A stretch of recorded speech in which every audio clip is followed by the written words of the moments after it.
All right, so welcome to our fourth installment of the Trauma-Informed Approach to After-School Programs. Tony Inigas with the Marshfield Clinic Child Advocacy Center and Center for Community Outreach. And I'm Jennifer Smith, also with the Marshfield Clinic Center for Community Outreach. Fantastic. So this is the next to last installment on our series, which is archived, and so you'll be able to reference, you know, once we should get this downloaded and or uploaded onto our webpage, the one webpage here this afternoon. So we're going to go ahead and begin. And so the objectives for today are to recognize and review, really, the primary modes of regulation, because we discussed these in pretty in-depth last time. We're going to pay more close attention to self-regulation, but we really want to look at it as a learned skill, not something that kids already come equipped with.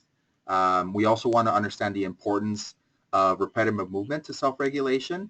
And so I think most of you are pretty aware, those of you that work with children, that, you know, we constantly get on our kids about tapping or moving or wiggling. And so one of the things that we hope that by the end of the session that you'll understand that that's basically a self-regulatory mechanism for these kids. And so it's not something that they're purposely doing to annoy us or to create havoc. It's just something that they're inherently they're doing just to soothe those lower regions of their brain. We also want you to come away with a basic understanding of what somato-sensory regulation is and how you can apply this type of regulation, how you can incorporate it into your program, because we know that this type of regulation can be easily incorporated into a general classroom, a general after-school environment, and it benefits all children. Mm-hmm. It doesn't single out or target just any specific child. However, you can use somato-sensory regulation as part of a self-care or as part of a kit or a toolkit for kids that need more specific strategies. And then lastly, Jen will take you through a really nice section of the presentation that will talk about mindfulness and the role that it plays in regulation and development, and I think, you know, not just for the children we work with, but also for staff members and anyone that works with children and with adults for that matter. Right. So we'll begin again with this brief review. And so last time we spent quite a bit of time on relational regulation and understanding the importance of our ability to connect with children and with the adults and the parents that we work with. You know, by being able to form a connection and a bond with anyone, any other human being, in effect, we are able to help them regulate. So if we are in a good mental place, then they kind of feed off of that. On the same token, if we are dysregulated, if we're upset, agitated, then they're going to relationally dysregulate with us. So that's I think a very important concept to understand and to really focus on and practice. Self-regulation is our ability to self-soothe or to exhibit self-control. And you know, I think that's the one that most of us really rely on. We really, that's the one that we expect our children to exhibit. But unfortunately, that's the one that takes the most practice. That's the one that takes the most modeling and teaching. And so if you have children, adults, you know, grandparents, families, anyone that basically comes from an environment where these skills haven't been modeled or taught, it's very difficult for them to self-regulate. It's not that they don't want to, it's just that they don't have the skills and the ability to exercise that self-control. And I think that as people get older, we kind of tend to become less lenient, you know. So if a small child is crying or throws a tantrum, we kind of dismiss it as, well, that's the terrible twos or the terrible threes. Right, because developmentally, that's where they're at. Exactly. And it's sometimes hard to remember when you have an older child that developmentally they may still be there at 3 or 4. And so you have to be aware of their age, but also their developmental stage, because it could be appropriate behavior for them if developmentally they're much younger than they are chronologically. Absolutely. And then we get into the adults that we work with, and we see them, you know, exhibiting just odd or weird or strange behaviors or responses. and it just seems so out of place, and we kind of judge them and say, well, they just don't want to, and when in fact it's, it could be something as simple as they just don't have the right skills. Um, and then somatosensory regulation is an intervention that involves body movement and our senses, and we'll go a little bit more in depth into that. And as you can see, the fourth type of regulation, the little sad face, is the prescription and medications, which we know in some cases they do help, but we also know that in a lot of cases when we're dealing with complex trauma, medication or complex trauma basically mimics the effects of an organic type of dysregulation that medicine would help, whereas if it's complex trauma, a lot of times medicine makes it actually worse. It makes kids more agitated or more dysregulated. We talked about regulating activities last time, that they can be independent.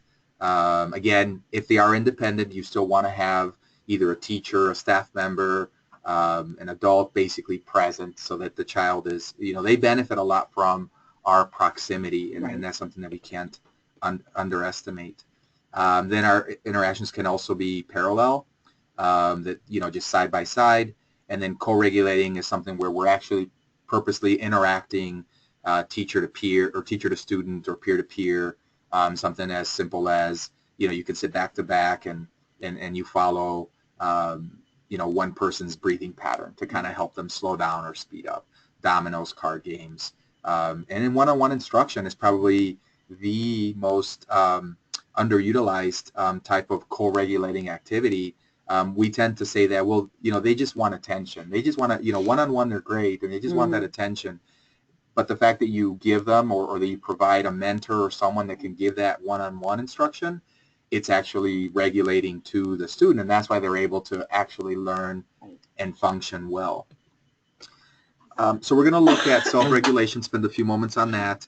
And really, self-regulation, it's all about a set of skills that are acquired through parenting, through caregiving, and more importantly, through parenting and caregiving that involves attentive, present, attuned, and responsive caregivers. And so these set of skills are basically, they help us self-soothe, they help calm. In a lot of cases, they're actually distracting our stress response system, so that when our body becomes alarmed because of hunger, fear, lack of comfort, whatever the case is, stress, trauma, our body basically learns to respond. There's chemicals, hormones that are released. We become very attentive and alert to dangers, and that's where our kids become hypervigilant. And in some cases, people dissociate. They basically shut down in order to basically preserve themselves. And so all of those things are parts of self-regulation. And so I think that we tend to think that self-regulation is just a good type of action, or just a good response. But in some cases, when kids are actually self-regulating, we punish them for it because, the type of self-regulation that they're doing, we don't condone or we don't understand. And so here you see this nice little picture of this little infant sucking their thumb, which is, again, that's the skill that, at this point in the development of this child, that's what they know. And so this child relies on a parent or a caregiver to help them self-soothe. They need someone to comfort them if they're cold, change their diaper if they're wet, feed them when they're hungry. And then as the child gets older, hopefully if they have an attentive and attuned and present caregiver, then the child starts to learn those coping mechanisms for self-regulation. On the other hand, if the child has a parent who's aggressive and harsh or doesn't pay attention, then that's what the child basically learns. And so then what ends up happening is, we take this nice, lovely, infant, and it would be the equivalent of putting him in the middle of this, Thomas Cole painting that, this stormy island where the child has no skills for survival. So we wouldn't dare do that. And so in effect, when we demand that our kids sit still, pay attention, when they have complex trauma or when they are dealing with high anxiety, it's the equivalent of basically, putting them out on a mission without any tools or skills for actual success. So self-regulation is really, again, our ability to control and to modulate or monitor our behaviors, our emotions, and our thoughts. But it also involves our ability to change them situationally.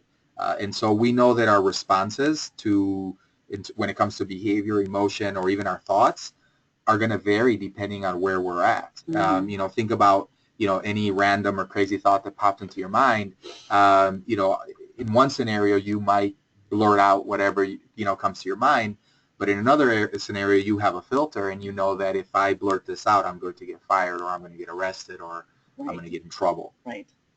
And so one of the things that we want you to understand is that this sort of filter or this sort of self-regulation, it happens in various parts of the brain. And just to kind of give you a little, brief recap in terms of, from way back on, I think, the first session when we were learning about the brain, we know that, this is our brain stem. And so then our brain develops from a bunch of little clump of cells at the brain stem, and then gradually it grows and develops to the midbrain, and then the last parts of the brain that develop is our cortex, our limbic brain, and those are all, and it grows from the bottom up, inside out, much like a head of lettuce does. And so when we're trying to self-regulate, most of us, when we're adults, we rely a lot on cortical regulation, which means that we use our outer brain, our thinking brain. This is the part of brain that most animals don't have because they don't need it for survival. And then in some cases, we end up using our brainstem and our midbrain, which basically involves association. And then when we use, like, say, a self-soothing type of activity, that's a type of self-regulation that is soothing those lower parts of the brain. And so I want to walk you through this little scenario, and you can see your little, what is that largest cup of, sorry, what's it called? Venti? Venti, yes. Venti. So you have your venti cup of coffee, right, that you just guzzle down, maybe 2 or 3 of those, and you're at a conference or you're sitting in an hour-long session, right? What's going to happen at some point is that coffee is going to, make its way through your system, and your bladder is going to feel very, very, very, very full. And now cortical regulation in this scenario you would look at the clock or your watch and you would see, okay, I only have 10 minutes left. I can hold it. Mm-hmm. Okay.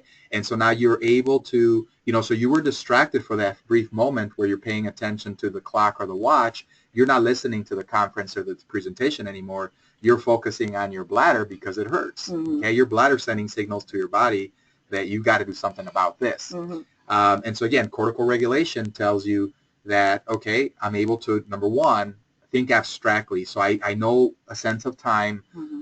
I can read a clock or a watch, and I can tell how much longer I have before I need to go.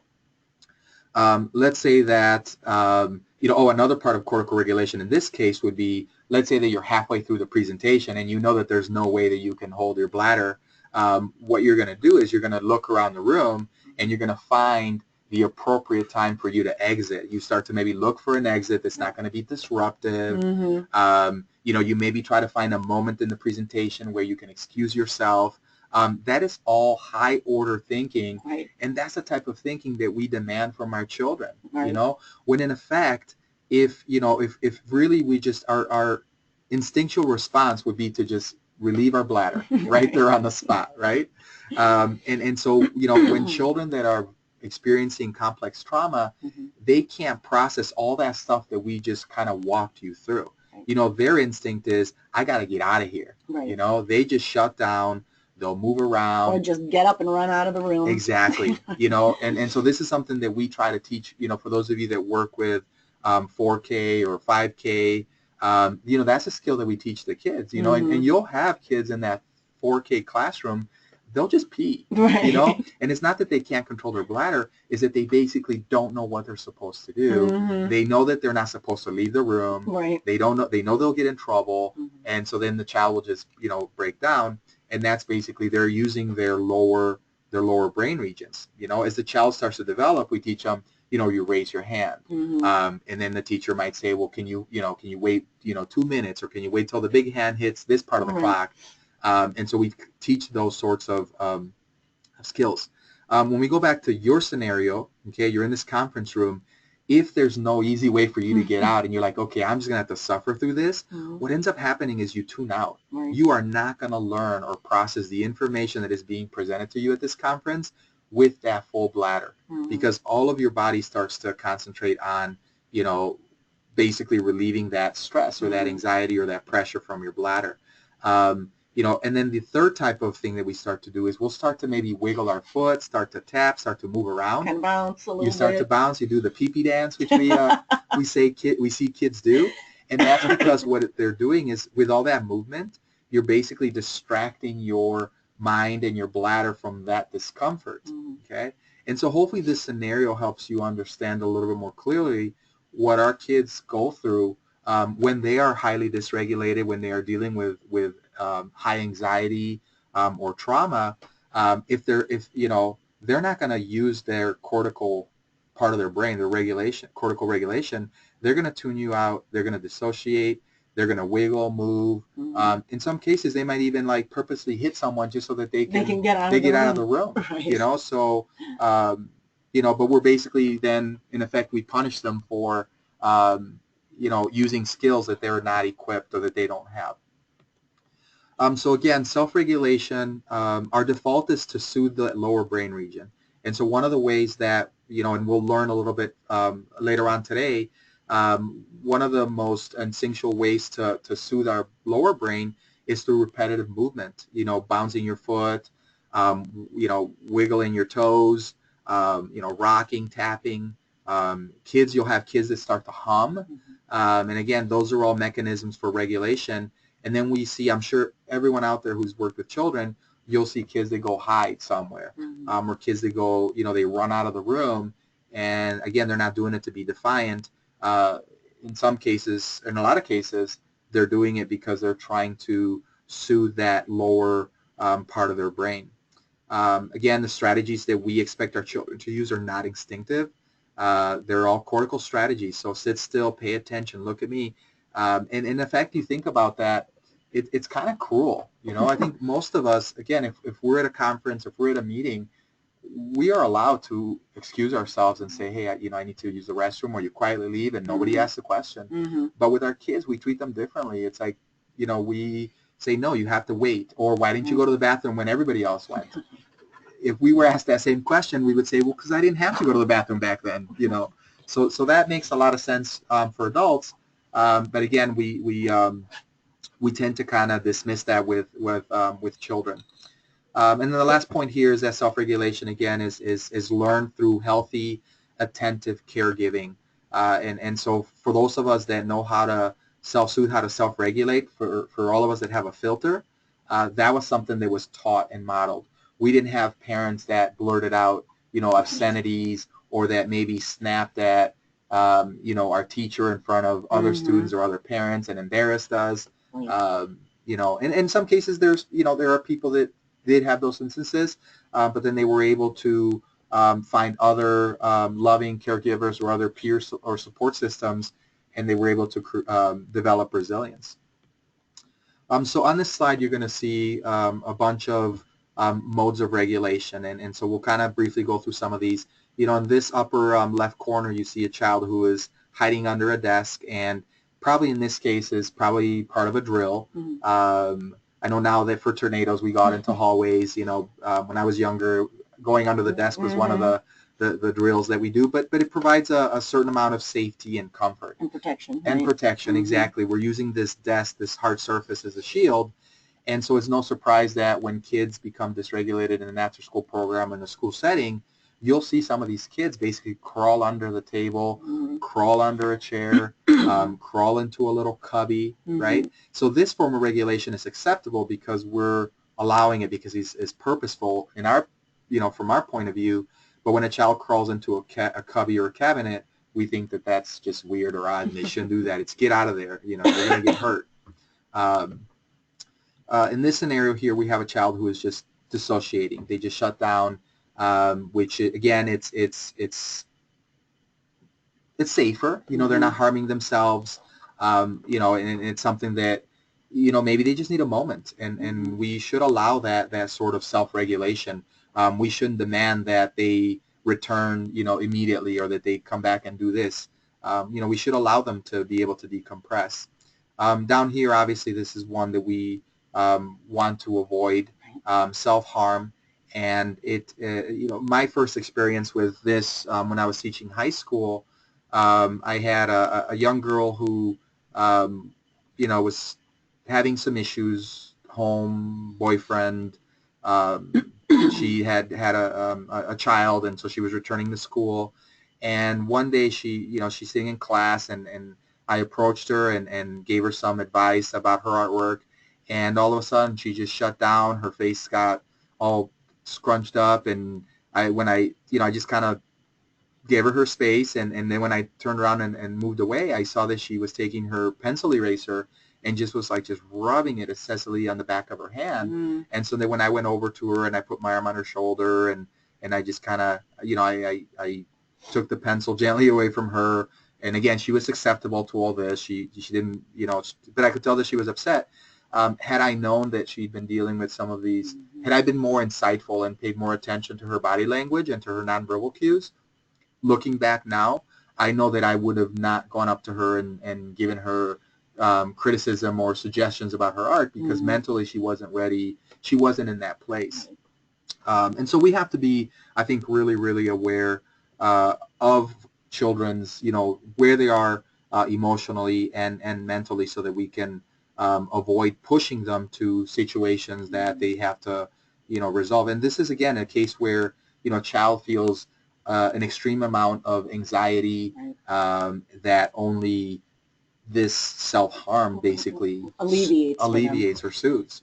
And I would just want to add briefly that the hiding under the desk and the hiding in the cupboard, there are ways that you can create your after-school space to accommodate children who have some difficulty with regulation and appreciate having their own space. So if you have small dividers, like IKEA and Target, they have those little kid teepees where you can make it like a reading tent, and if kids want to go in there and sit, so that it becomes part of the environment and it becomes acceptable, that if you need to move away from whatever activity is going on, there is a space designated in our room or in our environment that you can utilize. And so then it becomes a healthier, more intentional way to regulate. Absolutely. And they have small little pop-up tents that you can utilize. I know in some classrooms they might take like a little corner and maybe put some like sheer fabric to create like a little space that you have a little ceiling and walls or a curtain, and you provide a little bit of privacy, but then you also have you can also see, so there's a line of sight, right, so that the child aren't right, they're not hurting themselves or anything like that. Right. But Jennifer's absolutely right. You're providing a healthy alternative for them, and so then again, but that's something that then you would have to teach how to use that space, so that the child's not going to instinctively know what that space is for. Right. And then the last one here we have is movement and tapping, which is what we really want to focus on and spend quite a bit of our time. And so it's again, when we see kids tapping or making noise, I know that it annoys us, and it's a disruptive sometimes. It can be disruptive. But again, if we teach children how to maybe do that in a way that's less disruptive, it helps them, and ultimately they're going to be able to learn. You're going to be able to teach and do the activities that you want to do. So we're going to spend some time with somato-sensory regulation.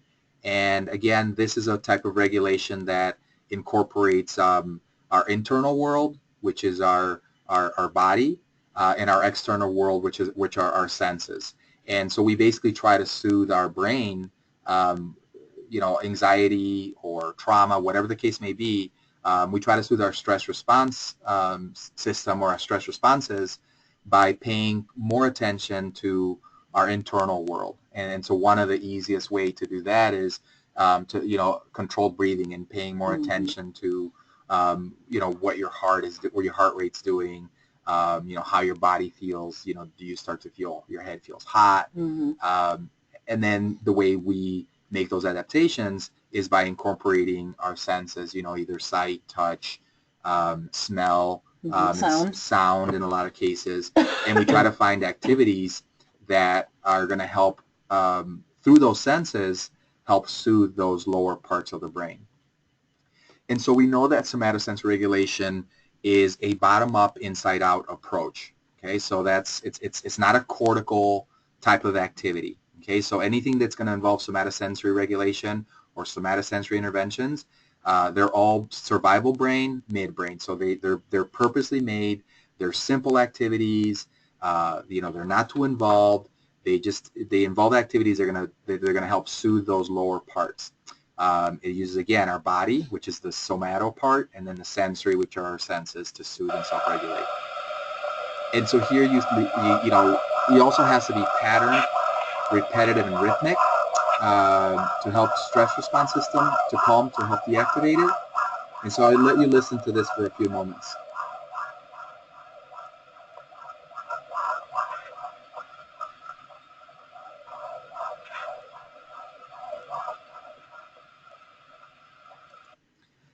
And so when you hear those sounds, okay, those are sounds that are inside the womb. And so those are sounds, so as the brain is developing from a little bundle of cells, okay, from conception, as the brain is developing, basically that's what the brain hears day in and day out. They hear the heart rhythms of mom. Yep. They hear, patterned breathing that mom does. And so those are the sounds that the brain basically grew up in. Mm-hmm. And so that's why we know through science that when we rely on those same types of pattern, repetitive, and rhythmic activities, it takes our brain back to those moments when it first developed. And it almost helps, it changes basically our brain chemistry and our brain architecture. So this is, I think, a very important thing that we don't want to underestimate. I think it'll make a lot more sense to you when you start to think about why these kids do these sort of tapping or movement and rocking. Mm-hmm. Yep, all of those activities. So all of you are going to be able to pretty much, I mean, the sky's the limit in terms of what can be a somatosensory regulation activity. I mean, there's so many things out there.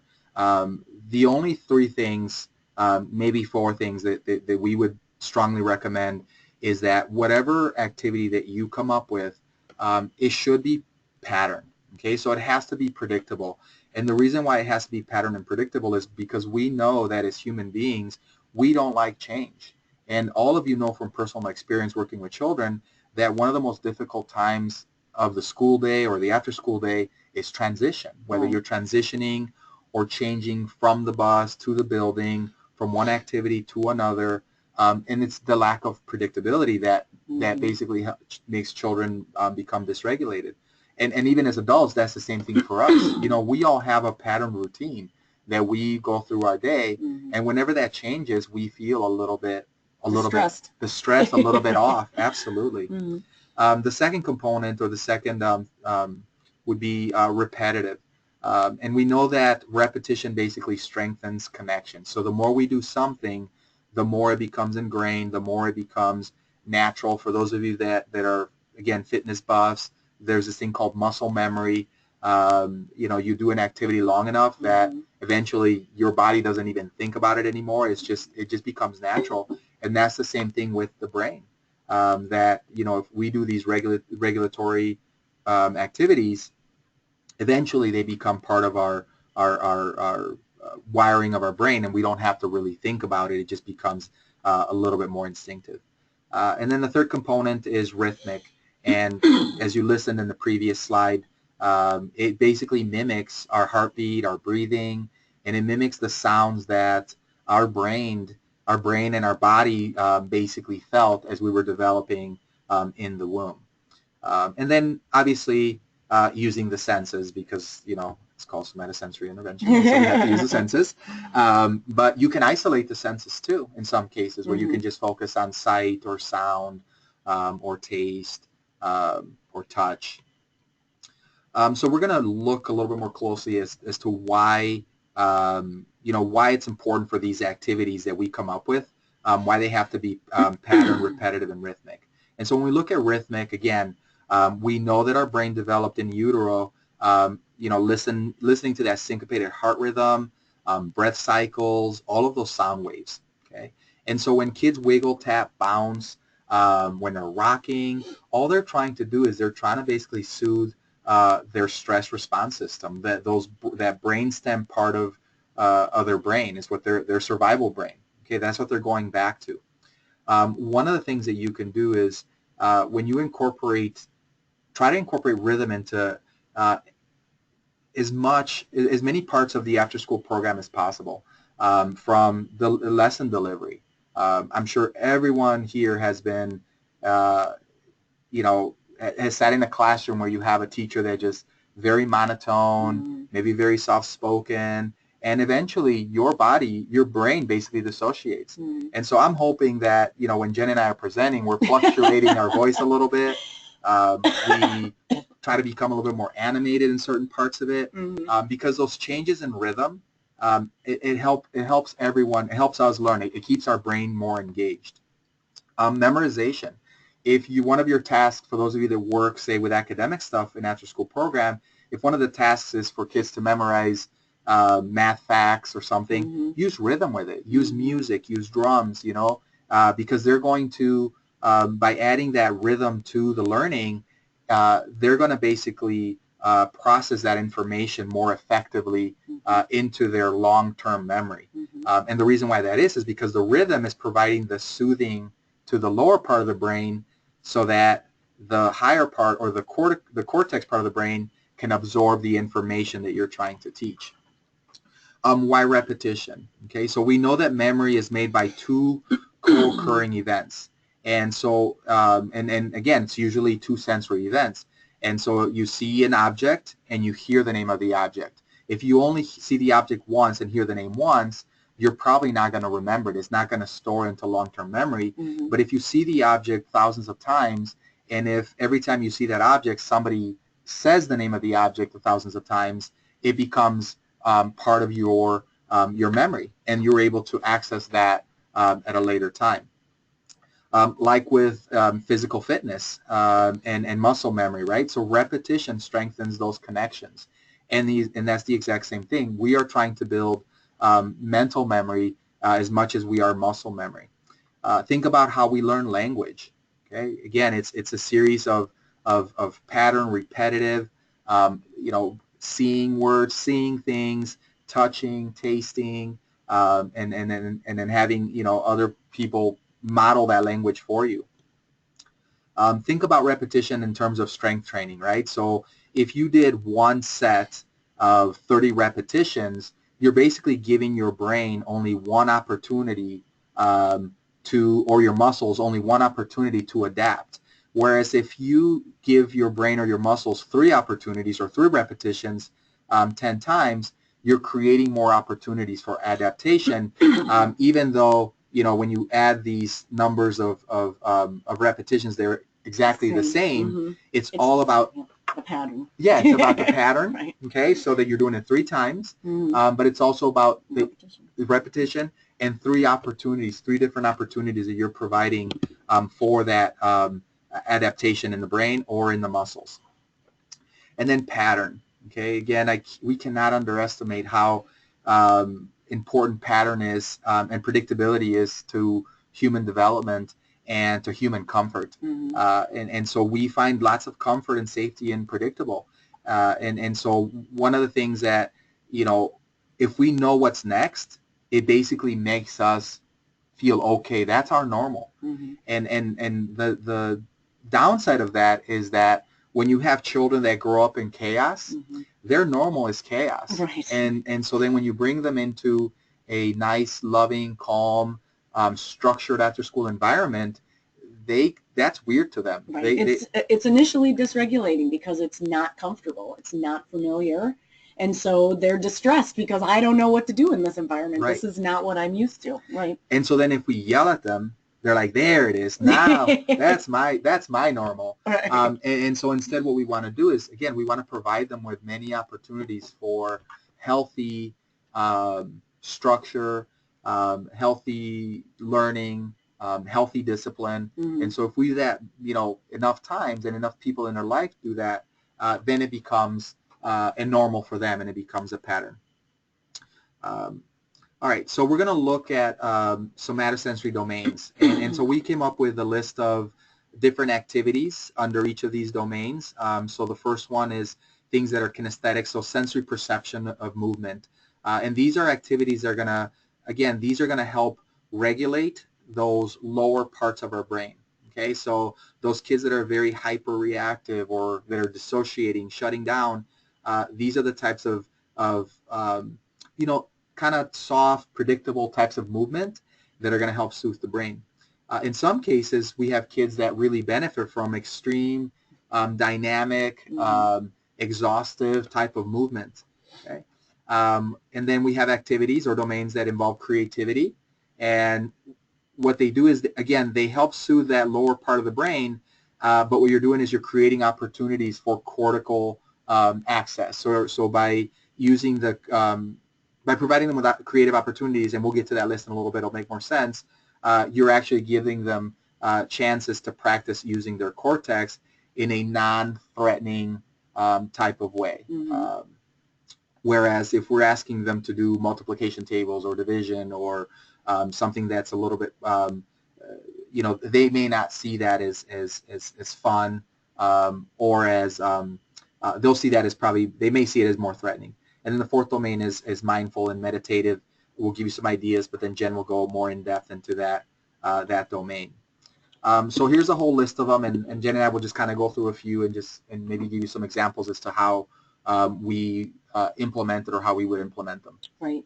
So the rocking glider chair, in our after-school program, we created a space in the building that's accessible to anyone who wants to use it. It's a small room behind our reception desk, and it's dimly lit. We have a glider rocker in there, and students who need a few minutes to be in a calm environment and regulate are able to go in there. We have some fidgets in there as well, but the glider rocker is very popular in our building, and kids will just go in there and rock in the dimly lit environment, and that helps to really calm that lower brain.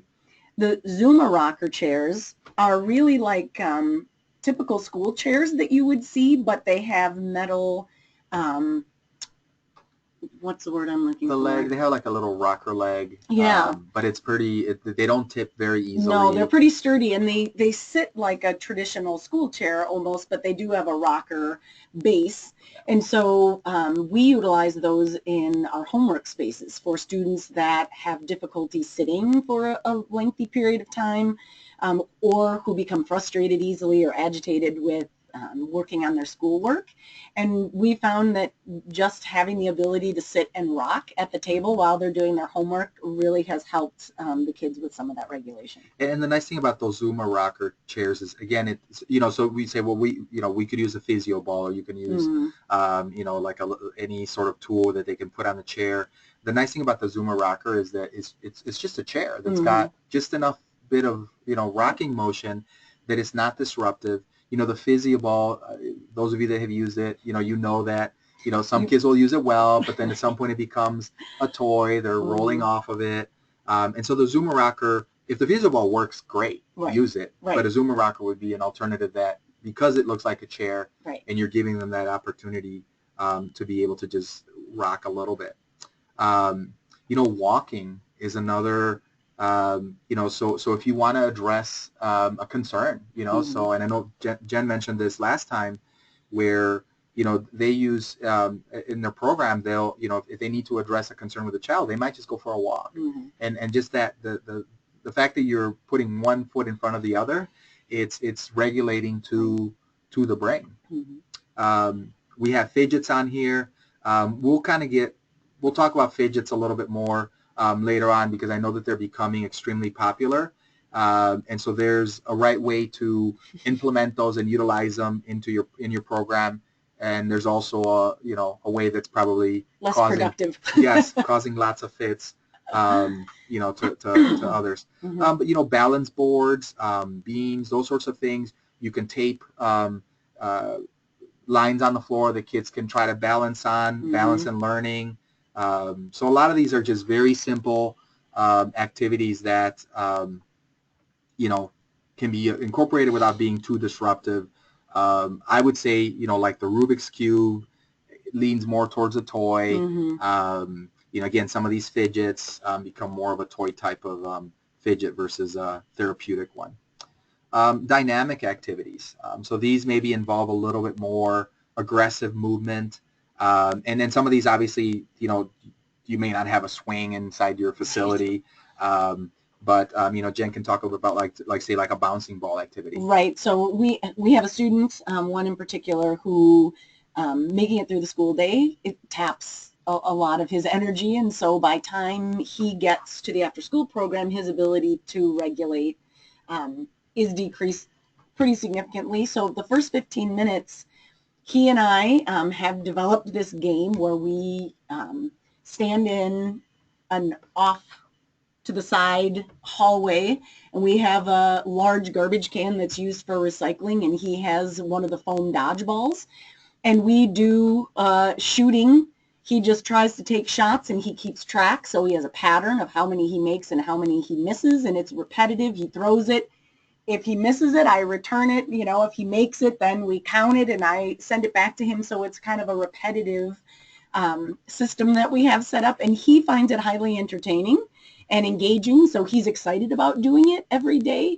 And little does he realize that he's generally able to make it through the remainder of the program because we spend that time doing an activity to help him regulate, transitioning from the school day into after school. And the way you bring pattern into that is that now you say, there's only so many baskets that you make, right? So then now the child knows ahead of time that, or it's, maybe it's only a few minutes. Period, it's right. a time period, or maybe by the time so-and-so gets to this point, and so it becomes predictable where they know their cue. They have the cue. And so that's how you would create pattern with an event like that. Same thing for jumping jacks, that all of these types of regulation activities, they can't be, it's not like you can just grab them out of a hat and just say, oh, I'm just going to do jumping jacks for as long as I want. Is you want to create pattern, you want to create repetition and rhythm.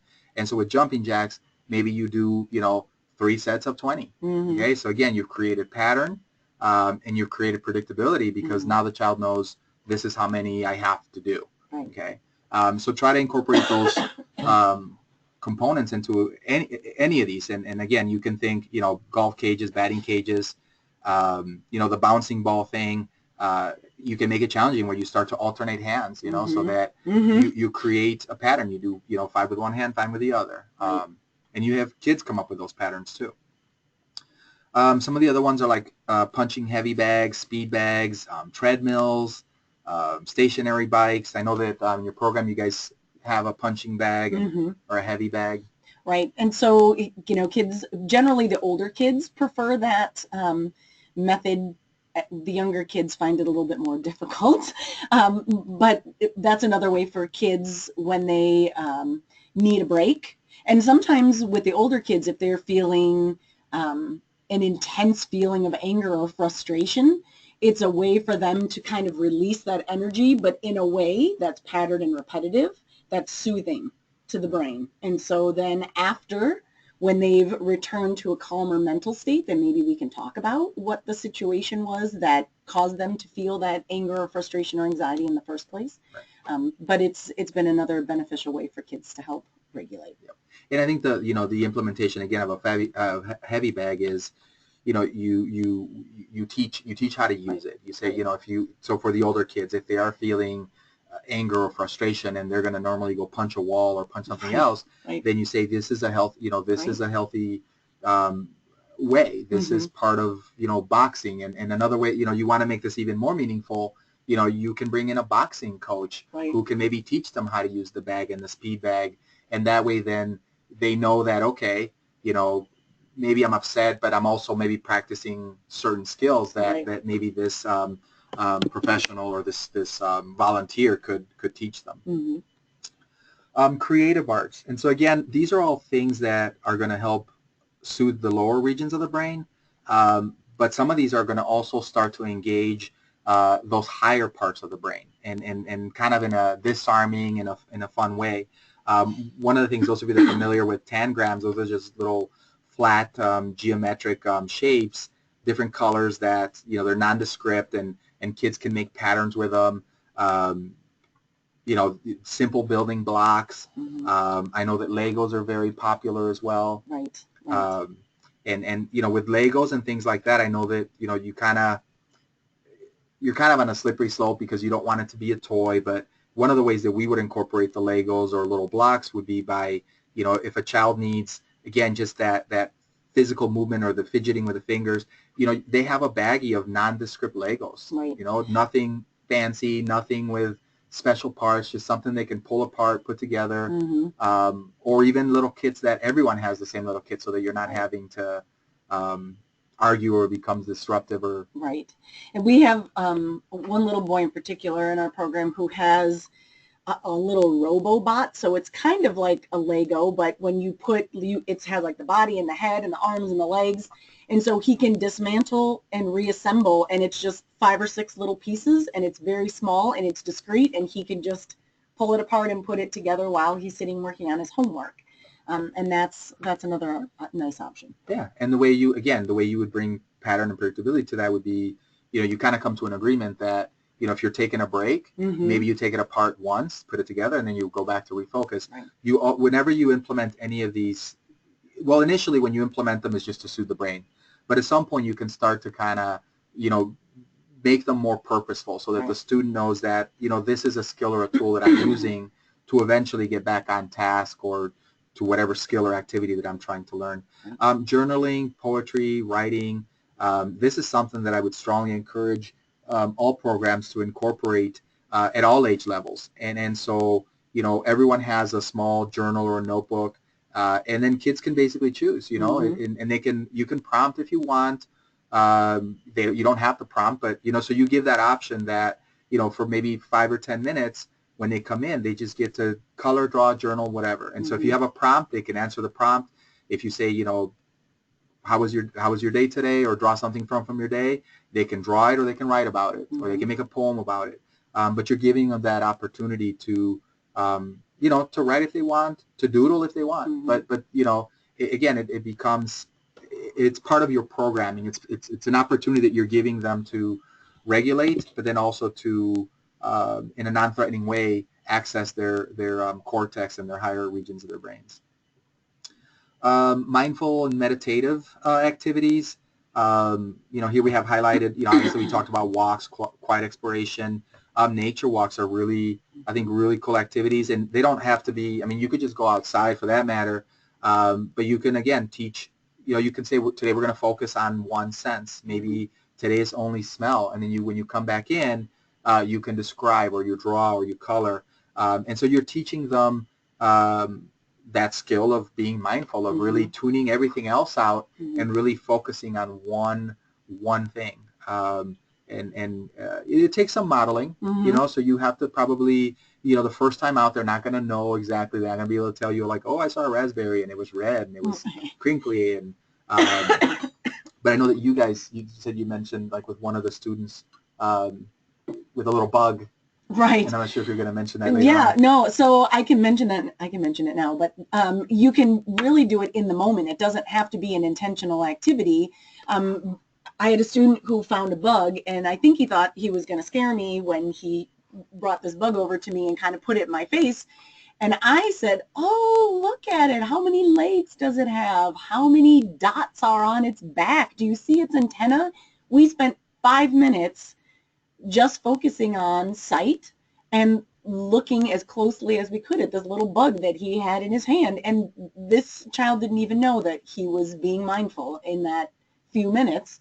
And then we released the bug into the grass, and that was a conversation for, the remainder of the afternoon was about the bug and where do you think it went. And but you can really embed moments of mindfulness without it being an activity or something that's programmed. It can just be, Just And you look at that scenario, if you kind of step back and you look at all of the things that happen with that scenario.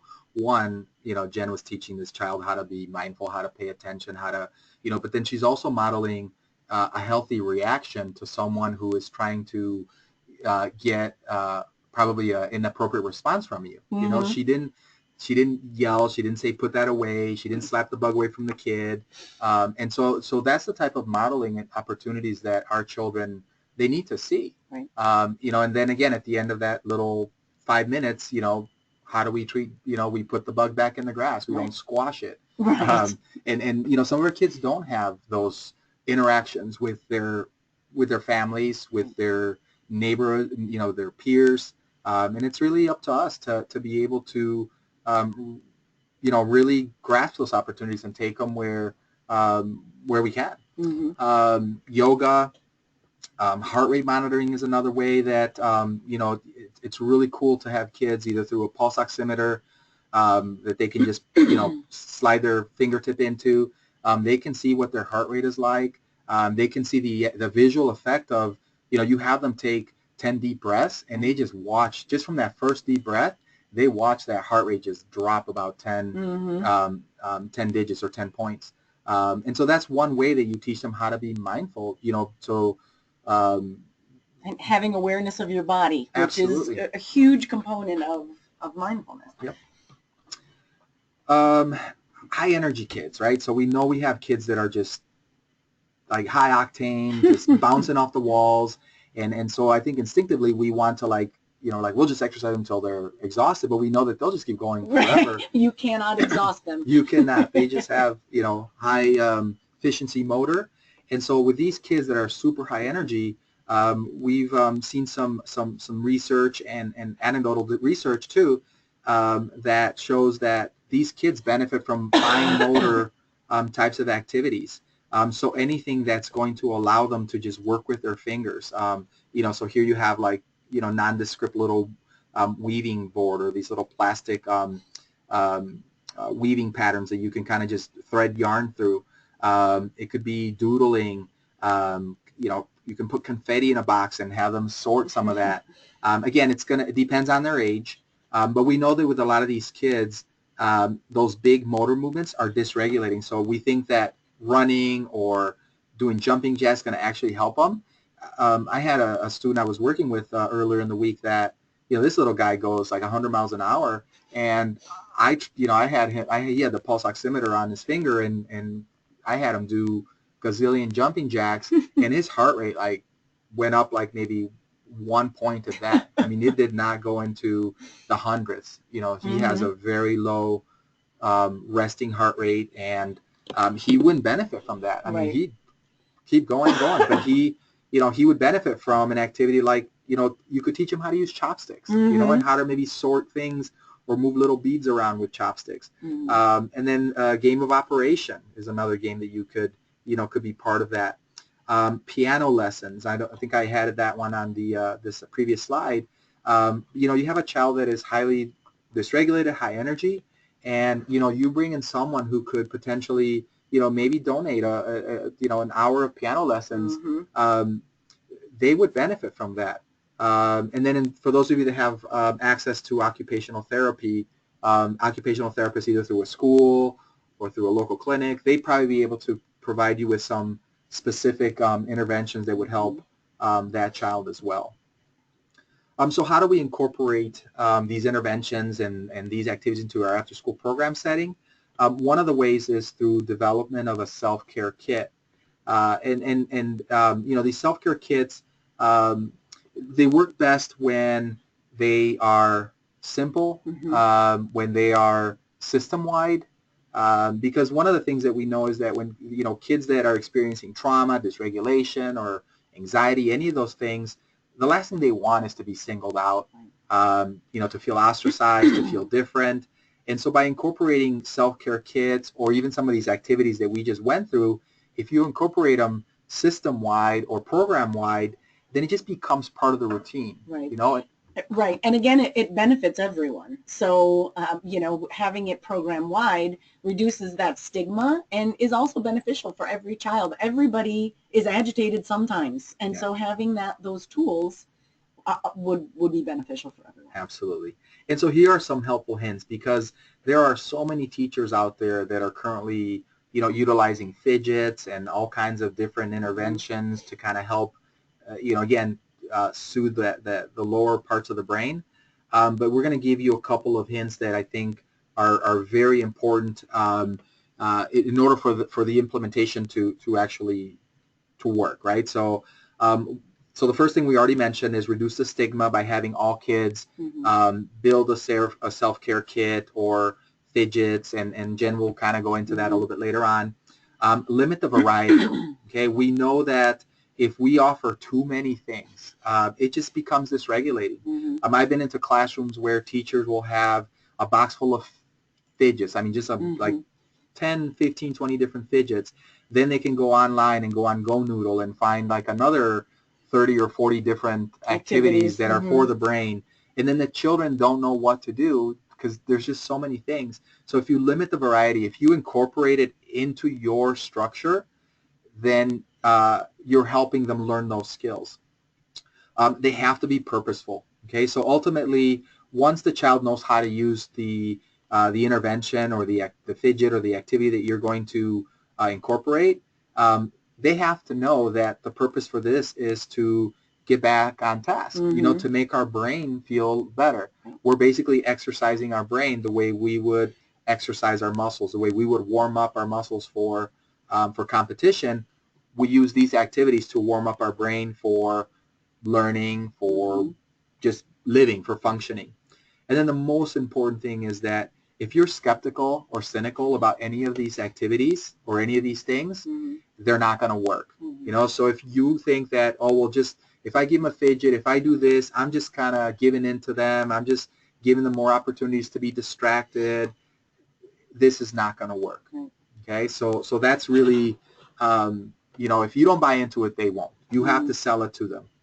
So here we have a pretty cool, I think, well-meaning type of calm kit. And there are a couple things that I would say aren't very effective, or they won't work very well. So the first thing is we're going to look at this puzzle, right? And so we know that puzzles are regulating. We know that, you know, they help soothe the brain. But when we look at the number of puzzles or the number of pieces, you know, this could be very dysregulating for a child if it's too challenging. The other thing too that we got to consider is that how long is it going to take for that child to put that puzzle together? And so if our goal is for the child to just kind of calm their brain in a matter of like 1 to 3 minutes, then this puzzle may not be the best choice. We'll go back and look back here, this wonderful jumbo coloring book, exact same thing. You know, it's great, and maybe the child loves these little teddy bears and flowers and picnic baskets, but think about how long, you know, it's going to take, excuse me, for that page to get colored. And then if you say to the child, well, you know, hey, we got to put that away and work on it next time, then that could be dysregulating as well. And then, but then you have another problem. Right. And then the other thing that I think a lot of teachers are incorporating is the Play-Doh. But Play-Doh, just by its actual name, you know, implies that it's a toy. And so then, you know, there are other putties. There are some TheraPutties, TheraClay, TheraPutties that you can use that are more nondescript. They have different sorts of, you know, some are soft, some are a little bit harder for kids that need more, they have more hand strength. But then it becomes an actual tool, a purposeful tool. So just one brief, you know, so here we look at the coloring book, right? So big coloring book, dysregulating, you know, Harry Potter, a lot of fun stuff. Lots going on. Lots going on. If you don't finish it, you might get upset. Where these little pieces of paper that are probably a quarter the size of this, you know, so you print a bunch of small little, you know, 5x5 or 4x4 little pictures with maybe just some shapes. This one would be something simpler for a child that, you know, it's not going to take as long. This one might be for a kid that maybe needs a little bit more time. And then a handful of color pencils, you know.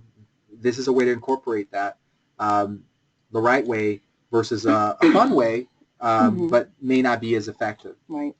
So try to foresee all of those things. I mean, you don't want to take away those opportunities, but you also have to understand that implementation is important. So here are some 6 rules that we want you to follow when you think about building these calm kits, for children. So the first one is that whatever fidget or intervention, it has to be student driven. Okay, it just can't be you know, the teacher saying this is what you're going to use because this is what I want you to use. It can be guided, you know. So here's a very wonderful little fidget that has It's like a little mesh thick fabric with a little marble inside there. It's very small, and the child can just kind of gently with their hands and their fingers slide that marble back and forth in a patterned, in a repetitive way, to help self-soothe. The second component is that it has to be trust-based, right? So if you trust that the child is going to use it to self-soothe, then the child basically buys into that. And so that means that it has to be readily available for the child. It just can't be that if the child says, they want to use a fidget, and you roll your eyes at the child, or you say, really, you really need to use that right now, or I think you're just trying to waste time. There has to be a certain amount of trust so that the child knows that uh, that is, that they can use it when they need it. And then it has to be purposeful, obviously. We don't want it to be a toy.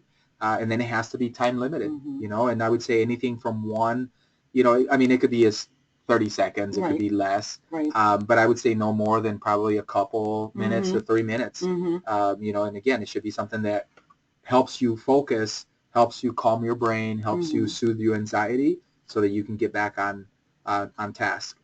And one of the concrete ways that we implement time limited in our after school program is we have a number of little timers, and kids often use them for reading because they have to read 10 minutes a day or 15 minutes a day. They set it for 10 or 15 minutes and it counts down, and then they know when their reading time is up. We do the same thing when we take a brain break and we need to use, something from our Calm kit. We set the timer for 3 minutes, and if you don't need the whole 3 minutes, then that's fine. But when the timer goes off, then it's time to return to whatever the activity is that you were doing, homework or whatever it might be. Yep, and then keep those times. Obviously, they have. If you're doing, like, say, a whole group act, let's say you're doing yoga, right? Or you're going to just do meditation. You're going to just sit quietly and maybe listen to the sounds in the room. You have to kind of be aware of the developmental levels and attention spans of those children in your program. We know that if you basically add about a minute to the age of the child, that's about their attention span.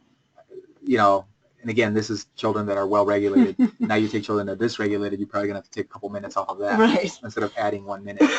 And so then your Calm kit has to incorporate movement, body, and obviously the senses, whether it's touch, feel, smell, and then it has to be taught. Okay, and so I will let Jen talk about some of these. Yeah, so one of the ways that we incorporated Calm kits into our after-school program is we had a month and we did Wellness Wednesdays. And so every Wednesday, the kids would make another component of their toolkit. And one of the first ones that we did was the mindful coloring, so the smaller sheets that Tony had shared with some color pencils. Each child was able to pick some of the coloring sheets and some of the color pencils. They practiced some of that and they put that in their toolkit.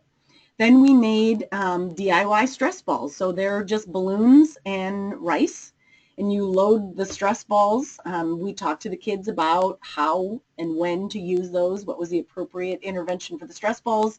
They put them in their toolkits. So every child has a toolkit sitting on a shelf in their classroom, and if they need to go get something out of there to use to help regulate for a few minutes, they have the ability to do that. We made mind jars, which is really water and glitter glue and a little bit of Caro syrup, and you super glue the lid on. And so when you shake the jar up, the glitter goes all over in the jar, and then you can sit the jar down and breathe while you watch all the glitter fall. We'll watch a quick video about how cool that activity is.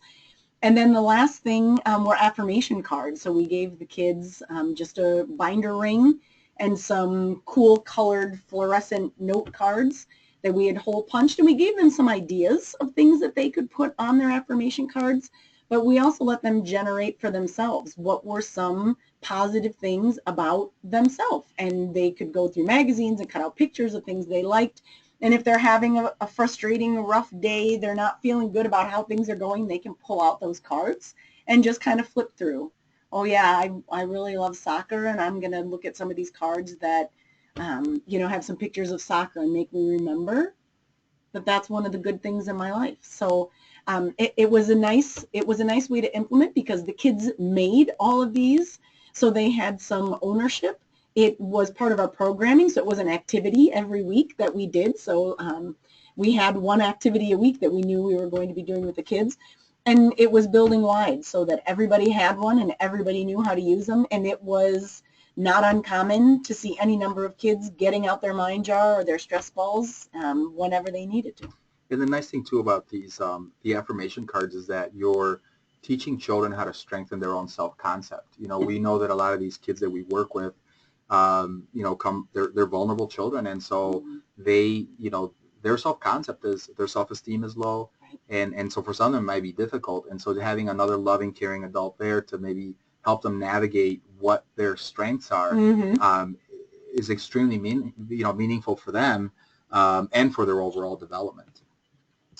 Other items that you can include into your self-care kit, besides all the items that Jen just showed, you can, you know, print out coupons, you know, maybe for a hug, or maybe for 5 minutes of or 3 minutes of reading, maybe a snack, a piece of chewing gum in there. You know, however, that piece of chewing gum maybe only has 30 chews on it, and then they have to spit it out, you know. So again, that's a way to incorporate that activity, the chewing gum, you know, essential oils, you know, whether it's mint or lavender, whatever it is. Photos of, you know, mom, grandma, grandpa, maybe of their pet, you know, that they can bring in, or they could do a drawing or something. And these are reminders that kind of help children focus and kind of get them to a better mental state. We are running a little bit long, so we'll kind of quickly go through this. You know, again, here, the you know, toy or fidget. Some of you are going to be very familiar with these little spinners. I would say I wouldn't allow these in my classroom in terms of an actual fidget. You know, instead I would look for something more like this. You know, here you have two bicycle chain links, and you can basically loop two key rings right through them, and then they're able to manipulate that and rotate that and spin that through their fingers, versus this, you know, thing that they just hold in their thumbs and just whir, you know, incessantly. This is an okay fidget for, you know, after school, for the playground, but I think for the classroom, I would you know, try to avoid. Right. I think it's become much more of a toy. It is at this point. Absolutely. Here's a couple more examples, you know, that, you know, squishies and squishy balls and things like that. Those are wonderful for kids that actually need them, but, you know, you add some googly eyes and now that becomes a little toy that, you know, becomes disruptive. You know, again, something better would be finger grips. You know, again, this is, you know, they can do patterns here. You can, you know, you can come up with, you know, so many on each finger, or you can put letters on there or colors, and much like you do Guitar Hero or something, they can practice that sort of thing. We do have this video. It's about 10 minutes long. 3 minutes. Oh, 3 minutes. Never mind. I keep thinking. So we will show it for you.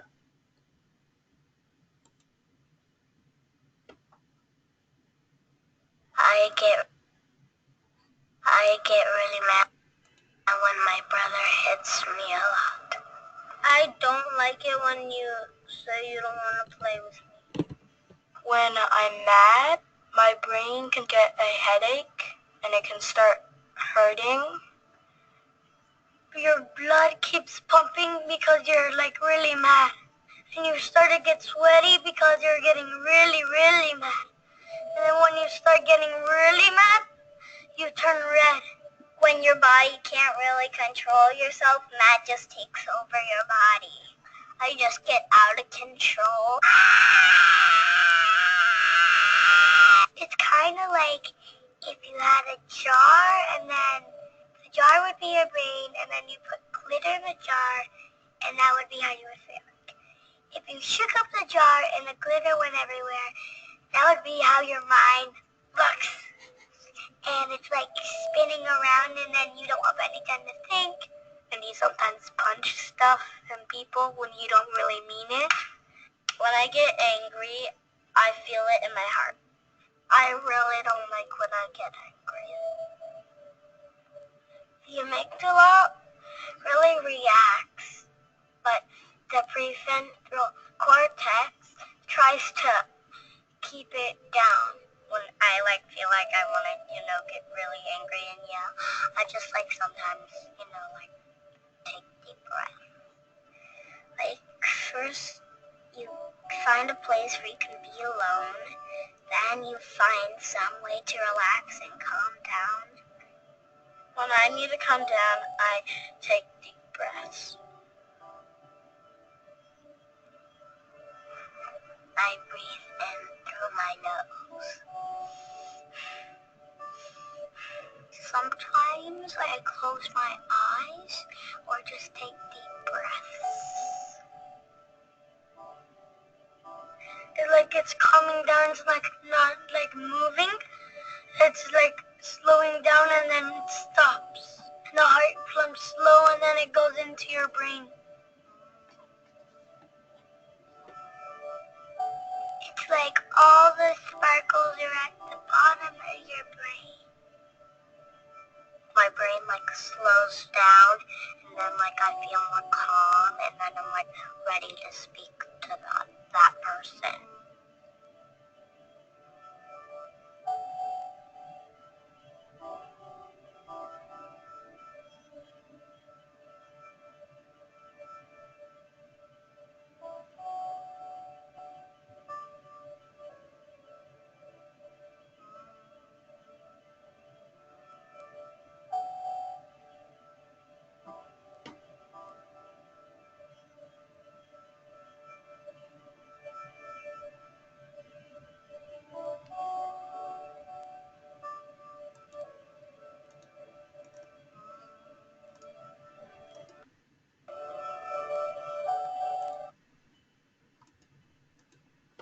So we actually showed that video to some of the classes of kids I get really mad when we made the mind jar. I don't like it when you say you don't want to play with me. When I'm mad, I get really mad. We got multiple ones open and it here. can start hurting. Your blood keeps pumping because you're really mad. Okay. Sorry, my mind got really mad. So I like this illustration, mindful or mindful. Most of us have days, or we go through our day where we're shoveling a granola bar into our mouth on our way out the door because we're running late for work, and we get to work and we don't remember passing any landmarks on our drive because we were not paying any attention to where we are or what we were doing. Our brains think tens of thousands of thoughts a day, and it causes us to sometimes be distracted or reactive and not be present and not be attuned and not be attentive. So the idea behind mindfulness is really exercise for your brain, exercise for that prefrontal cortex that helps us with attention and emotional regulation and self-awareness, which is the ability to notice what's going on in our body so that we can adapt our behavior. So the definition of mindfulness is paying attention in a particular way, on purpose, in the moment, and non-judgmentally. So the idea is that we're focusing using our senses on one thing, sight, sound, smell, whatever that may be. And the idea behind mindfulness is when something happens and we react to it, if we practice mindfulness, that regulating pause, when something happens, we can take a breath and then respond to it rather than have that knee-jerk reaction. So this is something that can be taught to kids. So we do some mindfulness activities. At the end, actually, we'll give you a resource from mindfulschools.org. Does have some training programs for teaching mindfulness to kids. One of the components is that you develop your own mindfulness practice first, and then you can take the course to teach it to children. And they have quite a few resources on their website. We'll share that at the end. One of the simplest activities is just mindful listening. So we purchased a couple Tibetan singing bowls and a vibratone for our after-school program, and it's a great way for kids to just settle in and calm their mind and help regulate. So we'll sit in a circle and we'll get in our mindful bodies, which we talk about sitting on our sit bones, and your spine is like a tree and your head is floating above your shoulders, and then we'll ring the bowl. And kids will just listen to the sound until it's gone. And then we have them raise their hand when the sound disappears. And when everybody's hand goes up, then we'll have a conversation about what it sounded like, and if they felt anything with the sound. Tony and I were talking yesterday a little bit about the vibration that comes off of the bowl or the vibratone, and that can also impact your body. Want to add anything to that? No? Okay. Mindful eating, how often do we look like the kid in this picture? We're doing multiple things at a time. We're paying attention to the computer. We're listening to music. We're shoveling food in our mouth, and we're not really paying attention to That's what me we're right doing. now. So one of the favorite activities in our after-school program was mindful eating. So we have done that in a couple of ways. One way, we brought trail mix in, and we ate each individual ingredient discreetly. So everybody got a peanut, and we ate the peanut, and then we talked about, what did it taste like? Was it chewy? Was it crunchy? Was it sweet? Was it salty? And just talked about each individual component of what we were eating. And then we had a raisin, and then we had an M&M, and then we worked our way through the trail mix, and then at the end we ate a handful of trail mix with all of those flavors together, and then talked about, could you taste the M&Ms? Could you taste the raisins? Could you taste, and just really attending to what is going on with the food that you're eating, which so many of us probably could benefit from doing that ourselves. The other activity one of our AmeriCorps members did, which I thought was genius, is he just brought in a bag of multiple flavored Jelly Bellies. And the kids were given a Jelly Belly, and they had to look at it, they had to smell it, make a prediction as to what flavor they thought it was, and then they ate it. And then they had to share with the group what it tasted like. Was it sweet? Was it tart? Was it, and then what flavor do we think it was based on the flavors that were available in the bag. It was a simple activity, but it was a very calming activity, and the kids, it was one of their favorite activities that we did to implement mindfulness. Do you want to add anything else? So this is the mindfulschools.org page, and you can use it as a resource. They have resource links on the page. They have sample mindfulness lessons for kids. They have courses that you can register to take. And I would recommend, if you are interested in doing the courses, they're online, they're very convenient. They do offer scholarships, and I would recommend that you apply for them. We had 4 staff who went through the training, and every one of us received a scholarship, and we paid about half of what the full cost would be for the trainings. So I think it's worth a shot, and maybe you can minimize the cost to your program if you're interested in doing something like that. I think it is very important for you to be able to have a good understanding of how you can set up your program before you. I mean, some of these you can implement right away. Right. But I think that if you arm yourself with some of these specific skills, it's going to be more impactful for everyone in the classroom, or in the after-school program. So that ends our presentation for today. Sorry, we went a little bit long, but join us on the 14th for our last session. We're going to talk about self-care, compassion fatigue. We'll have some documents, and actually there's a couple of documents that are attached to this webinar that you can access in terms of self-regulation, but there are also a couple that relate to next week's session, or next part 5 session. We will open up the, we'll see if any of you have any questions, and we'll take a few moments.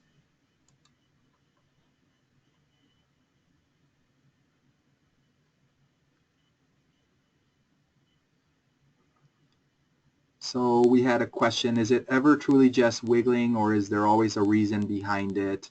Can they just be fidgety? I would say, yeah, I mean, you can have, but think about, like, I think about why I fidget, and, and it's, if you guys could see me here as we're doing this presentation, I have a chair that kind of rocks a little bit. And so every so often I'm rocking back and forth because it's actually calming my nerves. It's calming my anxiety so that I can, perform or present the best that I can. So if I had a choice, I would say I would avoid punishing those sort of fidgety behaviors. I would maybe try to see if we can find maybe more productive ways that they could use the fidgety behaviors to kind of soothe and calm their brain.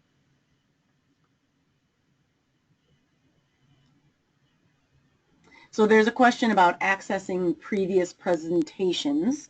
On the Wisconsin After School Network page, All of the webinars are recorded and archived, so if you go to the Wisconsin After School Network, you will be able to find the previous webinars recorded.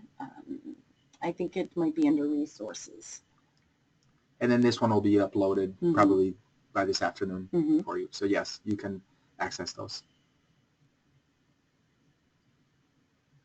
Any other questions? Or I think we should have, hopefully we'll have some extra time at our next session on June 14th. And, you know, by all means, please review some of the previous sessions. If there are any things that we can, Questions. yeah, anything we can clarify or answer more questions, please, you know, you can share those with us at that session, or you can obviously email us as well, and we'll try to get back to you as soon as we can. All right, well, thank you for joining us. Thank you.